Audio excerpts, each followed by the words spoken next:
Morning. Hello, good morning. कैसे हो सब लोग? मैं आ गई ऊपर, सारा नीचे काम, ये झाड़ू पोछा कपड़े डालना है मशीन में। हस्बैंड को चाय दिया, ऊपर का सारा काम किया, वो नीचे चले का गए काम किया। किसी काम से। फिर मैं ऊपर जाके पूजा कर दूंगी, मशीन में कपड़े डाल दूंगी, हो गया। फिर नीचे आके बाकी काम होंगे।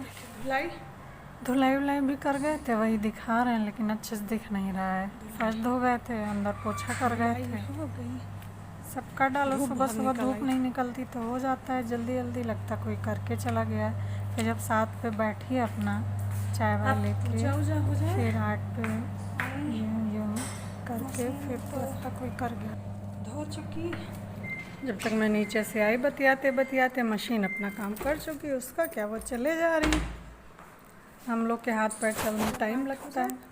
मैं बता रही हूँ बच्चों को जाना नहीं है, बच्चों को जाना नहीं है, एक जाएगा। फिर कह रही हूँ एक जाएगा। तब याद आ जाता है सैटरडे को बोल जाती हूँ, फिर याद आ जाता है। सैटरडे छुट्टी रहती है, आज फ्राइडे है तो उसका प्रैक्टिकल चल रहा है बड़े वाले का। तो मेरी फ्रेंड लोग जब कॉल करेंगी तो कहती हैं तो मल्ली ईयरफोन लगा के सुनना पड़ता है। अब तो तुम पहले ही धीरे बोलती थी, अब तो और धीरे बोलती हूँ। हमने कहा मैं सोचती हूँ जोर से बोलूँगी, लेकिन फिर अपने आप स्लो होता चला जाता, मैं जान ही नहीं पाती हूँ। हमें लगता है सभी ऐसे पूजा करते होंगे। आइए तो अपना नीचे पोंछना है या पोंछ गए, सारे बर्तन खाली करके धो के रख गए ताकि वो सूख जाएं। फिर उनमें जो भी प्रसाद देना है, कटोरियाँ रखो या एक ही में रखो, हाँ अलग अलग दे देती हूँ। झगड़ा नहीं करें भगवान जी, अलग अलग नीचे ऊपर बिठाया है, सबको मिल जाए। छोटी छोटी गिलेसियाँ ले ली हैं, एक एक रख देते हैं। हम कहते हैं झगड़ना नहीं, पी लेना भगवान जी। और फिर उसके बाद दीपक जला दो। सबसे पहले तो कहते दीपक ही जलाना चाहिए, वो प्रतीक होता है, वो साक्षी होता है जो आप पूजा पाठ कर रहे हो उसका। फिर उसके बाद हाथ धो लीजिए साबुन से, फिर उसके बाद कुछ करिए। यही होता है ना, चिकनेक नहीं लग जाती है, सब सामान अपना छुइए तो उसमें टच होता है, कहीं बुक्स हैं कहीं कुछ है, सब जगह चिकना चिकना हो जाता है। यही रीज़न होता होगा, इसीलिए बताते हैं सब। तो फिर हाथ धो के फिर अपना सब करके और फिर सिंदूर ले लो। उसके बाद तो हाथ कैसे क्या करो, सिंदूर इतना ख़तरनाक होता है। जब से सुन लिया, आवाज़ चली गई थी बुआ की, तब से मुझे बहुत डर लगता है। एकदम पारा होता है ना, आवाज़ को एकदम पता नहीं कैसे ब्लॉक कर देता है। तो फिर वही हाथ धोना नहीं, लेकिन मैं आटा आटा ले के उसको रगड़ रगड़ के कैसे भी करके कर देती हूँ। पहले तो अपने सर में ही रगड़ लेती हूँ उसे कई बार अच्छे से। जब सिंदूर लेती हूँ गौरजा पे, मैं गौरजा के ही चढ़ा के सिंदूर लेती हूँ। मेरा सब सिंदूरा ये सब जो यहाँ रहता है बस यही लेती हूँ, बाकी तो स्टिक रखी है उससे लगा लेती हूँ। सिंदूर अपना यहीं रखती हूँ। और बिंदी है, चूड़ी है, जो भी मैं लाती हूँ सबसे पहले माता जी को चढ़ा के, फिर ऐसे तो मैं लेती ही नहीं, नवरात्र में लाती हूँ। जितना भी मुझे श्रृंगार कर लेना होगा सब चढ़ा के इनको, तब मैं जब अगला आएगा तब मैं उतार लेती हूँ। बाकी जो सब पूजा पड़ती रहती, करवा है, बरसैता है, ये वट सावित्री, इनमें सब में भी ये सब मैं यही सब पहनती हूँ। अलग से एकदम लेके नहीं पहनती हूँ, या फिर जैसे पहनने हुआ इमरजेंसी है तो लेके आती हूँ, रख देती हूँ पूजा करके, फिर 1-2 दिन रखा रहेगा तब मैं उसे इस्तेमाल करती हूँ। चाहे बिंदी हो चाहे सिंदूर हो, सिंदूर तो मैं यहीं से लेती हूँ। और जो स्टिक लाती हूँ मैं एक्स्ट्रा ही ले आती हूँ, सब नवरात्र पड़ते हैं 2-2-3 ऐसे करके रख देती हूँ। आलता है जो इनको चढ़ाती हूँ वही यूज़ करती हूँ। मैं अलग से नया कुछ नहीं चढ़ाती हूँ, किसी का दिया नहीं लेती हूँ। जिसने दिया इधर का उधर कर दिया, भिजवा दिया किसी में, उसमें रख के मैं सिंदूर इन्हीं के पैसे से लाया हुआ लगाती हूँ। और सारा और सभी ऐसे पूजा करते होंगे लगभग, वही कि भोग के लिए रखना, सिंदूर लगाना और फिर धूप दिखाना, आरती गाना, सिंदूर अंत में लेना, सभी यही करते होंगे। जैसे शुक्रवार पड़ता है, सोमवार पड़ता है तो बसंतर कह लो, अगियार कह लो, कुल देवी देवता के नाम से पड़ता है। जैसे व्रत रहो तब भी डालना पड़ता है। मैं कह रही हूँ जो अंत में नहीं क्षमा याचना करते, वही कह रही हूँ, सुनाई नहीं पड़ेगा आप लोग को, फिर किसी दिन बताऊँगी। ये 10 मिनट लेटने के बाद शाम की दिनचर्या शुरू हो रही है, तो सब्जी और चाय सब लेके बैठती हूँ। उसमें पहले चाय का आनंद लेती हूँ, सब्जी काट लेती हूँ 5 से धीरे धीरे अपना, और वो सुनती हूँ उस पर 5 पे चाय पे चर्चा। हस्बैंड भी बैठे हुए हैं, हम दोनों लोग सुन रहे हैं। उनका नहीं डाला है, वो अपनी स्पेशल ड्रेस में रहते हैं, बॉडी प्रदर्शन करते रहते हैं। बॉडी जैसी बॉडी हो तो प्रदर्शन भी करें तो उनका नहीं डालते हैं। हम बोलते हैं टी शर्ट पहन के घूमा करिए, यूँ ही घूमते रहते हैं। लेकिन हम लोग तो वैसे नहीं घूम सकते ना, पुरुषों को आज़ादी है। हमने कहा आपको मैं डालूंगी नहीं, कट करके। तो उनका हाथ दिख रहा है थोड़ा सा साइड साइड में। चर्चा बढ़िया चल रही है भाई, हम लोग सुन रहे हैं बैठ के, आप भी सुनिए। कर लिया रॉड नहीं जलाई, तभी धुंधला आ रहा, अच्छा नहीं आ रहा।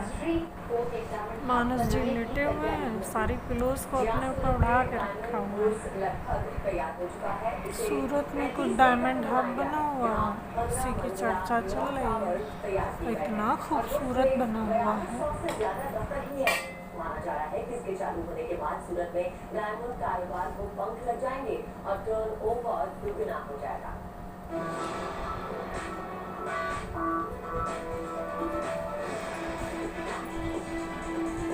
बढ़ जाएगी जगमगाते हीरे की चमक, बदल जाएगी सूरत शहर की रौनक। शुरू हो गया डायमंड बोर्स का काउंटडाउन। देश और दुनिया में डायमंड सिटी के नाम से मशहूर सूरत अब डायमंड ट्रेडिंग के लिए हब बनने की ओर कदम बढ़ा चुका है। ड्रीम सिटी प्रोजेक्ट के तहत सूरत के खजोद इलाके में डायमंड बोर्स बिल्डिंग बनकर करीब करीब तैयार है। उर्स में गणेश स्थापना और महाआरती के साथ ये बिल्डिंग हीरे की चमक से रोशन उठेगी। सूरत डायमंड बोर्स 35 एकड़ प्लॉट में बनाई गई बिल्डिंग है। दुनिया का सबसे बड़ा ऑफिस बिल्डिंग बताया जा रहा है। इसकी विशालता का अंदाजा इसी बात से लगा सकते हैं कि बिल्डिंग में 4200 ऑफिस हैं। वर्ल्ड लेवल की सिक्योरिटी से लेकर तमाम अत्याधुनिक सुविधाएं हैं। बोर्स के शुरू होने से सूरत के हीरा उद्योग को एक नया आयाम मिलेगा। बोर्स का डिजाइन कुछ इस तरह से तैयार किया गया है कि बिल्डिंग के किसी भी गेट से एंट्री लेने वाला कोई भी व्यक्ति मात्र 5 मिनट में एंट्री गेट से अपने ऑफिस तक पहुंच सकेगा। 66 लाख स्क्वायर फीट में बने इस डायमंड बोर्स प्रोजेक्ट में 15 टावर्स बनाए गए हैं। डायमंड बोर्स के मुख्य प्रवेश द्वार को कटोरी के आधार पर डिजाइन किया गया है। इस गेट की चौड़ाई 60 मीटर होगी। 25 फीट की ऊंचाई पर स्काईडेक विजन व्यूइंग गैलरी होगी। इस प्रोजेक्ट को बनाने में 3000 करोड़ की लागत आई है। प्रोजेक्ट के शुरू होने से 1 लाख लोगों को एक ही जगह रोजगार मिलेगा। सूरत के डायमंड उद्योगपतियों ने 2017 में डायमंड बोर्स नाम की नॉन प्रॉफिटेबल कंपनी तैयार की और दुनिया का सबसे बड़ा ट्रेडिंग हब का काम शुरू किया था, जो अब पूरा होने की तैयारी में है। इस बोर्स के साथ ही प्रधानमंत्री मोदी का सूरत को डायमंड और ज्वेलरी का ट्रेडिंग हब बनाने का सपना पूरा हो जाएगा, जिसे उन्होंने गुजरात के मुख्यमंत्री रहते हुए देखा था। सूरत से संजय सिंह राठौर के साथ bureau report, good news today. चाय पर चर्चा में अब एक छोटे से ब्रेक के लिए ब्रेक के बाद देखिए साहित्य जगत से भारत के लिए गुड न्यूज। साहित्य जगत से किसी ने कुछ लिखा होगा।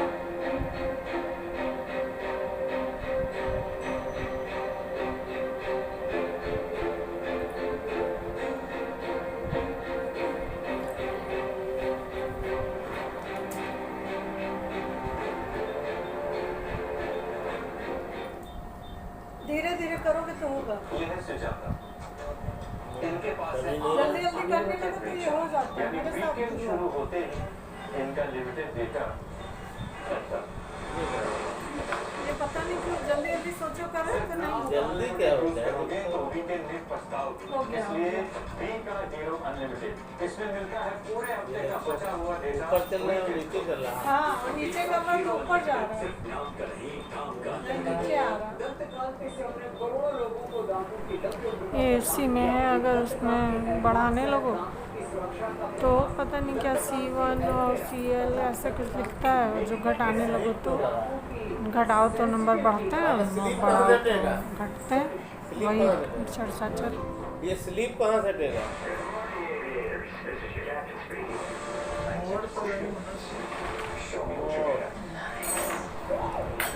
मानस बता रहे हैं, दोनों बच्चों से पूछो तो बताते हैं, बहुत चीज़ें बताने लगे हैं, सब कुछ बताते हैं लगभग, बड़े हो गए अब हम लोग को पढ़ाने लगे। थोड़ी देर में बच जाएगा। ये देखो बैठ जा रहा है। अब सही है। ये पीसीबी गड़बड़ कर रही है। स्ट्रेंथ और इम्यूनिटी के लिए सही एक्सरसाइज के साथ सामान लेने चलना क्या है? बढ़ती उम्र के साथ स्ट्रेंथ और इम्यूनिटी वीक हो जाती है, जो मिलता है ले आओ, नहीं तो 2-4 दिन में खत्म होगा। जिंक और विटामिन सी जैसे 25 न्यूट्रिएंट्स ताकि चलो। आपको मिले स्ट्रेंथ और immunity to live non stop. चलो 5:30 बजे। हस्बैंड को कोई और भी काम होगा तो मुझे जल्दी जल्दी कर रहे हैं, मैं सोच रही हूँ मैं सब्ज़ी काट के रख दूँ, फिर लौट के आऊँगी तो लगेगा कोई काट पीट के रख दिया है, फिर बना लूँगी फटाफट, आटा सान के रोटी सेक लूँगी।